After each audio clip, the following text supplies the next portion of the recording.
Hello, everyone. Good afternoon.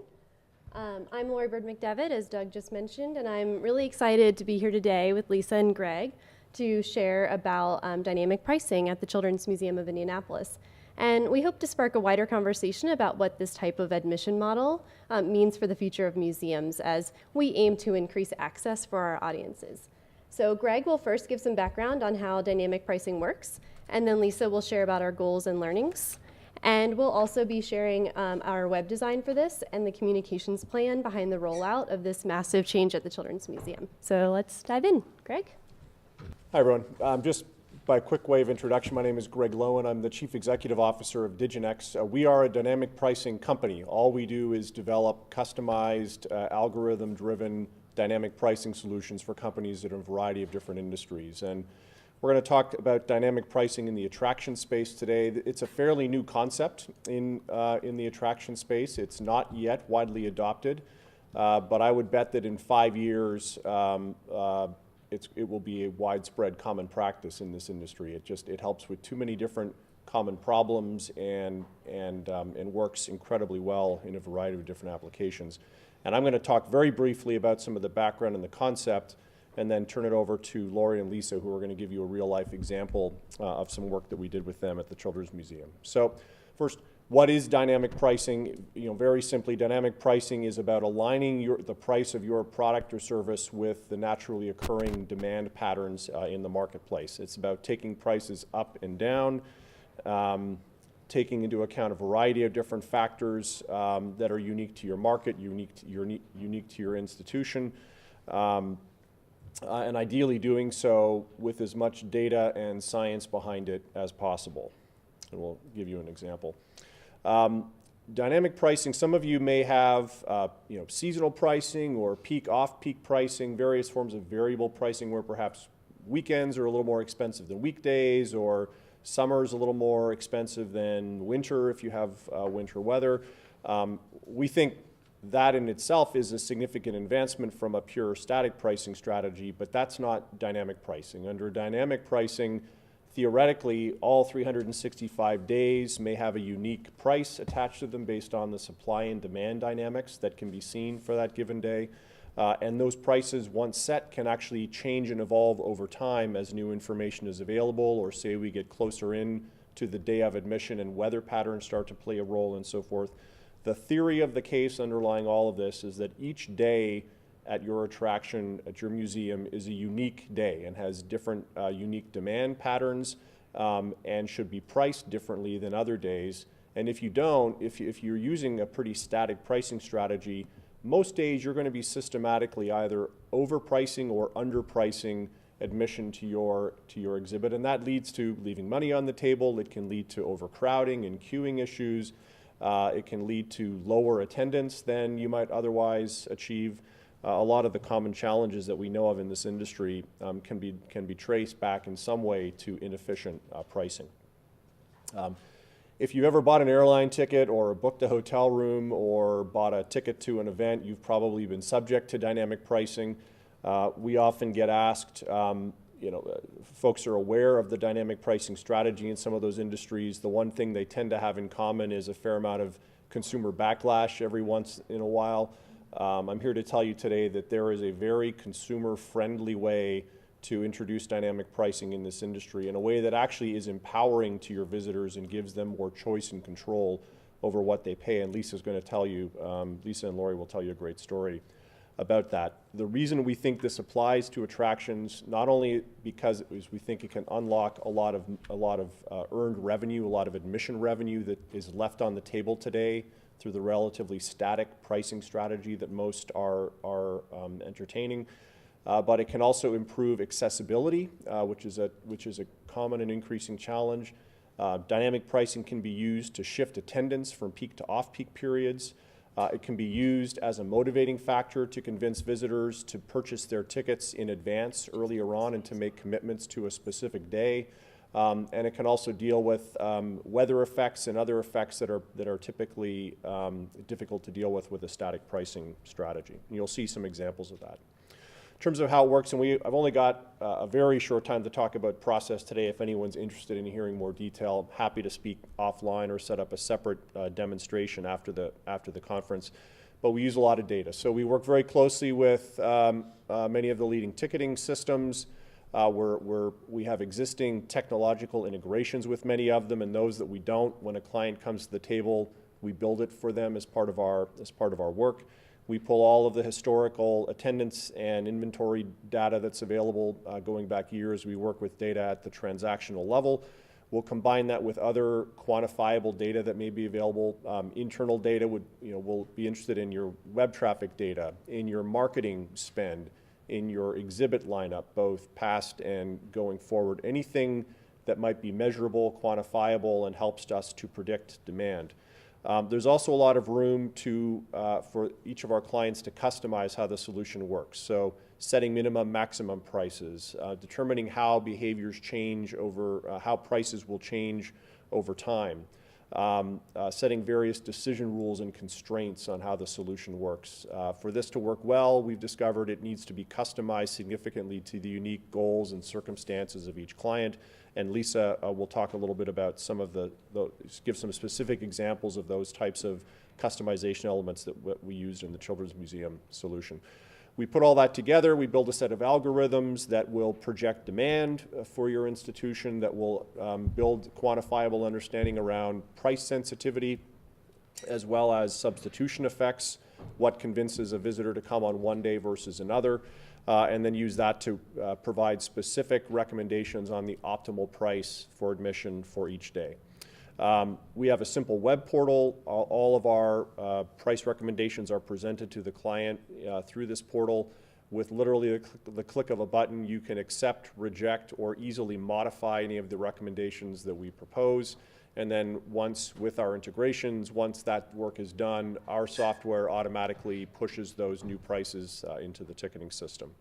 And then we have a team that's assigned to every client. All of our algorithms are developed by an in-house group of PhD economists with specialization in pricing theory that work for us. So we've got one economist and a client services manager assigned to every account. And we're watching with you how that solution performs. And as we gather more data points or more variables become available, we're constantly updating and refining that solution and going forward. That's a very quick overview of process. And I'm going to turn it over to Lisa to talk about our experience with the Children's Museum. Thank you.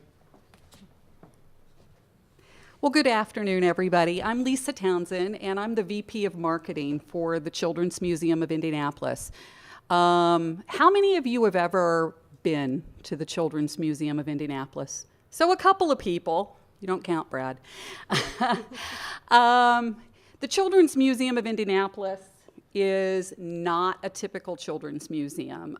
In fact, even though the word children is in our name, we're not like any other children's museum you've probably ever experienced. We have as much for adults as there is for children. We are the world's largest children's museum. We currently occupy a space of just under 500,000 square feet.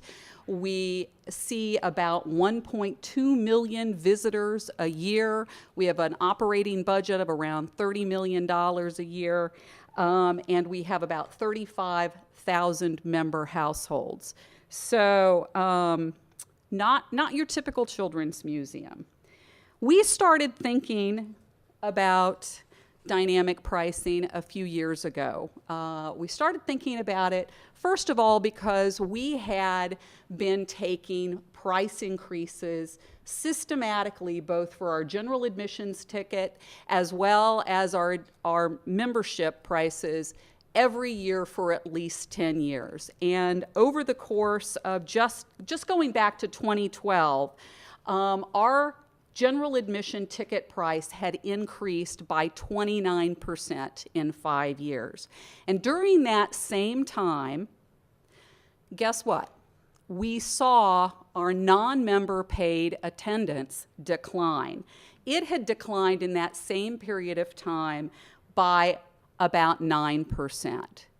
And as we started to dig into the data to try to figure out what exactly was going on here, and we all assumed that there was a certain amount of price sensitivity happening in our market, what we discovered was one particular audience segment was most affected, not surprisingly, by these price increases.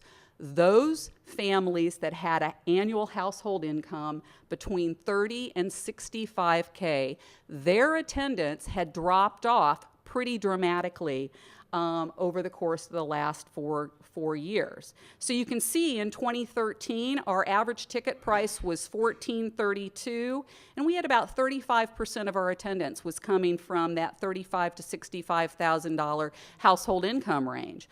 But by 2016, our average ticket price had increased by over $5.50, and we were down to 25% of our attendance was coming from that household income range. So we knew we had a problem. We really knew that those families in that income segment really just couldn't afford us anymore. And we had tried discounting, but discounting really wasn't working for us. And so we started looking around for another solution.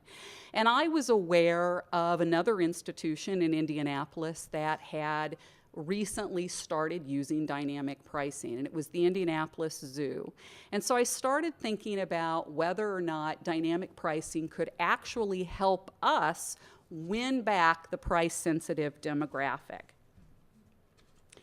Now, before I talk any further about that, I want to make it clear that we already had all kinds of programs in place that focused on the lower income families. We have something called the Access Pass, which provides anyone in the state of Indiana that's on any kind of state assistance with access to the museum for $2 per person per visit. We did a variety of free days. We have First Thursdays where admission to the museum is only $5 if you come after 4 o'clock, between 4 and 8 p.m. We have something called our Neighborhood Club, where everybody that lives in the 6 neighborhoods around the museum get in free, and those all tend to be lower income families. So we had a lot of programs in place for those lower income families, but we didn't really have any way to bring back in the door the lower middle income demographic that I was talking about earlier. So again, we started thinking about dynamic pricing. And as we went into this, we said, well, first of all, we want dynamic pricing to help improve accessibility for those price-sensitive visitors who felt the admission was too expensive. And, you know, how is that going to work for them? Well, dynamic pricing, as Greg just said, offers a variety of prices. So presumably, those that have fewer discretionary dollars can hopefully find a price point that works for them. And I'll be more specific about exactly how we did that at the museum, but we felt like that was a way to improve accessibility. We wanted to provide our visitors with choice and control over when they came and how much they would pay. And of course, we wanted to grow our attendance, and we also wanted to grow our revenue. And lastly, we wanted to maintain our reputation for providing an outstanding visitor experience. And in fact, when I started thinking about going into dynamic pricing, our CEO said, well, there will be, inevitably, there will be all kinds of negative backlash to this. People will rate us low on TripAdvisor, for example. The PR ramifications of this will be terrible. And I said, I really think there's a way for us to do this without all of that negative backlash. So our solution, we're calling it plan ahead pricing. And when we started dynamic pricing, our adult ticket price was $23.50. With plan ahead pricing, we had a range of prices. The low end is $12 and the high end is $35 for an adult ticket. Tickets purchased in advance always cost less. So if you take the time to plan your visit, you can find a lower price day. And that's just another way of saying we don't have any downward pricing. So the price always goes up over time, it never decreases, which is different than what you may experience with the airlines. You might buy an airline ticket today and then go back to Orbitz tomorrow and check that same fare, and it may go down. And when that happens, I don't know about you, but that makes me mad. So we didn't want to do that at the Children's Museum. And we also wanted to be fully transparent, and we did that through a website. We wanted to make all of our prices available on the website so that, again, people could see what our prices were and find a day that fits both their calendar and their pocketbooks. And then lastly, this was one of the constraints that we put on Diginex. We said we want 42 days a year where the price, the day of price, is less than $16. And we don't just want those days to be weekdays, because we know that the audience that we're trying to attract probably works during the week. So let's make sure to build in some of those days, those 42 low price days. Let's make sure to have some of those as weekend days as well. And in fact, we have 8 weekend days where the day of price is $16 or less. So we believed, as we launched plan ahead pricing, we believed that it would be successful if we did, on the marketing side, 2 things. One, we wanted to make sure that what we were doing was well understood, and we knew that we had to make everyone in our community aware of this new pricing paradigm. And what I'm going to talk about now, very briefly, is some of the front-end user experience decisions that helped us address those 2 goals. So here's a screenshot of our homepage of our website. And one of the things that you can see up here at the top is it says today's price, and we just used to list what the daily price was. Today's price, $18. Today's price, $22, whatever it was. But what we found was that people weren't really taking the time, once they saw today's price, they weren't really taking the time to dig any further to see what the other prices might be on different days. So we changed it out to simply say, see the calendar, thereby driving everybody to the calendar, which looked like this, where they could see a color-coded version of our pricing. So here you can see all the days in green were between $12 and $19. All the days in yellow were between $20 and $27. And then this particular month, we didn't have any days that were over $28. So very easy to understand, very transparent. And I just want to back up. And then the other thing that we did to help generate widespread awareness was this bug that says buy ahead and save, the little ticket icon. That was on the website, and we also incorporated that little bug in all of our marketing materials, all of our paid advertising, all of our collateral. We just used it absolutely everywhere to help generate widespread awareness of this new pricing paradigm. And then also on the website, and I don't know if you can see it, but up in the right we have an FAQ section. So we knew that we were going to, because this was new, we knew that there were going to be a lot of questions about how does this work. So we put front and center an FAQ. And one of the questions which we got most commonly was, what's your exchange policy? If I buy a ticket, I mean, we're a children's museum after all, and we know that kids wake up sick and maybe you can't come on the day that you've purchased your tickets. So what happens then? Well, our exchange policy was pretty straightforward. We allow you to simply exchange your tickets for a future day. We don't do any refunds. So if the day that you choose in the future is less expensive than the day that you bought your tickets for, we don't refund the difference, but we do allow you to use the value of those tickets to apply to a future date.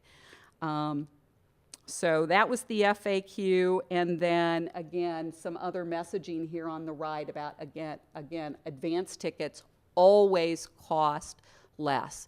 Trying to reinforce this message that if you take the time to plan, you're going to get a better deal. So let me turn it over to Lori.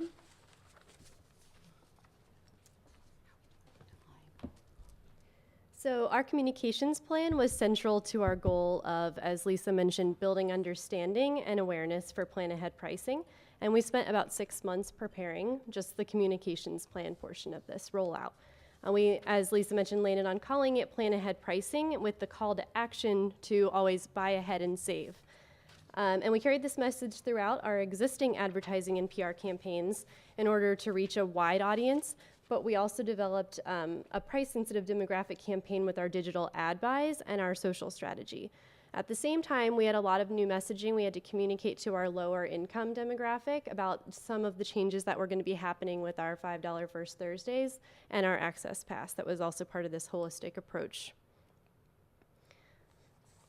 So we watched other local organizations in the city make changes to their pricing models, and we noticed that it did have somewhat of a negative impact on their brand perception. And we really wanted to try hard to, learn from these challenges and try to get ahead of the misconceptions that especially can snowball on social media, as we all know. So as Lisa mentioned, one of our primary goals was to maintain our #1 ranking on TripAdvisor. That's what I have here, #1 of 176 things to do in Indianapolis. We're very proud of that. So we wanted to maintain that, and that's way easier said than done. And even though we were attempting to be as clear as possible in our marketing, we still anticipated a lot of confusion around this. So we established an extensive list of talking points, and as Lisa pointed out earlier, we had a public-facing FAQ. And so one way to get ahead of the negative community response was to capitalize on our social media influencers. We had selective meetings ahead of the announcement with key bloggers, including the Queen of Free, Sherry, who's shown here. And she decided to actually share the news in her column in our city tourism blog, which was really helpful for us. And we also created a social media kit that we distributed to our loyal social influencers on the morning of the announcement. And we had an open invitation for them to ask us any questions as they came up. And this really helped us get ahead of some of the misconceptions in those private mommy and daddy blogger and different Facebook groups that were around the city. So we had a lot of advocates out there trying to help us get, the points out that we were wanting to share. So then when it came to our own social media, our approach was to be as transparent, and down to earth as possible. Personally, my fear was that some would see the fluctuation in prices as a way to price gouge, which was definitely not the point. Our goal was to increase access, not diminish it, and that was really, really important that we get ahead of. So we took what I like to call the "we hear you" approach, and our announcement Facebook post, which is shown here, was actually a video with yours truly, Lisa here, just really like a talking head sharing, like a heart-to-heart about why we're truly doing plan-ahead pricing, what our goals were, and then also some of the big FAQs that we were anticipating. And that was actually a boosted video that we did to our price-sensitive demographic, and it was also our pinned post for the next 6 months. So it was very visible for a long time. Another thing we did was in the days and weeks following the announcement, we were proactive in using some internal procedures to stay up to speed on ongoing perception, especially as our busy spring break period hit about a month after we launched Plan Ahead pricing. So with the help of our social media agency, we used a social listening service to keep an eye on the wider chatter and cast a wide net on just people talking about Plan Ahead pricing. This included tracking sentiment. There are limitations to these services though, since it can only track public forums and social sites. So we still did a lot of manual, like keeping track of those private Facebook groups, checking in on news stations, sharing about it on Facebook. That was actually where a lot of the initial reaction was in those comments on news sites. They like to be very clickbaity. So it wasn't very obvious what the details of Plan Ahead pricing were. And a lot of the misconceptions were, they're still so expensive. And that was a lot of the comments. They clearly weren't clicking through, reading the article. So we would come in and respond with our talking points, and typically they would, get it then. So we tried to stay on top of those things, which is a very manual process, but I think it paid off in the end. So, how did we do? All in all, the Plan Ahead pricing rollout we think went really well. The good news was that our TripAdvisor ranking remained at #1 in the city. We're really proud about that. And our guest satisfaction and value proposition scores are unchanged relative to 2016. The challenge, though, is continuing to educate those who are falling through the cracks. We never will be able to reach everybody. So while our rankings are staying steadily high, we're still managing the perception of being expensive. So these are two examples of pretty high ratings on TripAdvisor, but both of them say, oh, it was expensive, but worth it. And so then we come along behind and remind them, well, we hope next time you can take advantage of Plan Ahead pricing, and this is what that is. And then they'll be like, great, oh, we'll do that. So that is a thing I do probably multiple times a week, and here we're a year out. So.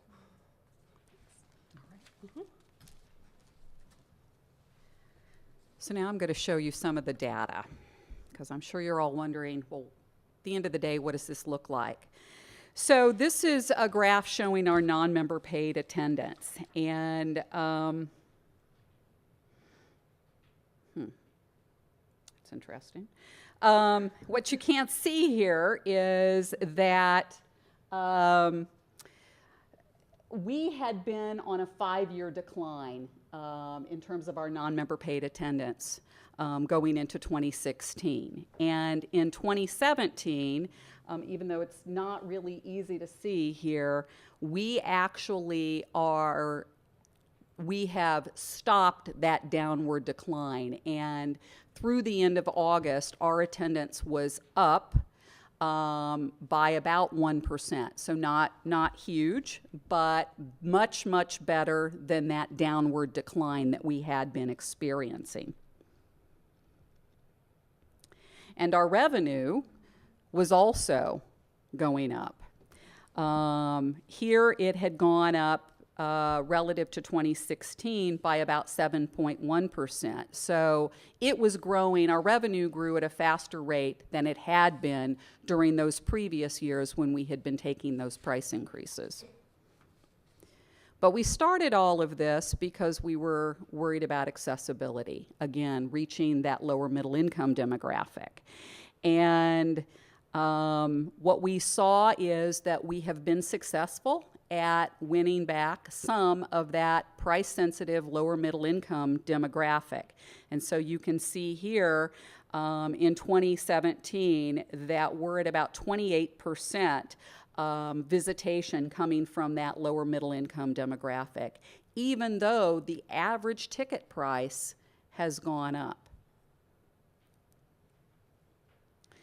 One of the perks of advance purchase, because we did see in 2017, we're seeing about a quarter of our tickets being purchased online and in advance.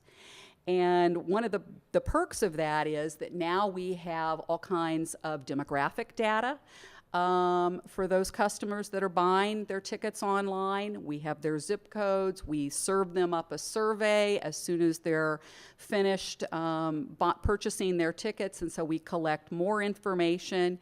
And all of that helps us on the marketing front. One of the things that we're still working on is the relationship between dynamic pricing and membership. And of course, we drove a lot more people to purchase their tickets online. And when you do that, you lose the opportunity to upsell people at the box office. And our box office is really, really good at upselling people to membership. And so one of the things that we had to do, and we didn't do this when we launched dynamic pricing, but we did it pretty quickly thereafter, was make sure that we're doing an online upsell of membership as well and really hitting that value proposition. And then just finally, a few of the lessons that we've learned. Again, communicate, communicate, communicate. You really have to over-communicate dynamic pricing. Don't assume that people are going to understand it immediately out of the box. Don't assume that people's behaviors are going to change overnight. If you want this to be successful, you really have to keep communicating about it through all of your different channels. We are doing that without necessarily spending a lot of advertising dollars. As I mentioned earlier, it's simply a message that we're incorporating on an ongoing fashion into all of our existing advertising. All right. Overall, we feel like dynamic pricing is working for us. It's still early, but we have reversed some negative trends. And as we move into 2018, we're going to continue dynamic pricing and hope to see even greater gains in the future. I know there's another session coming. So if you do have questions, Greg and Lori and I will hang around for a few minutes to answer any of those. Yep. All right.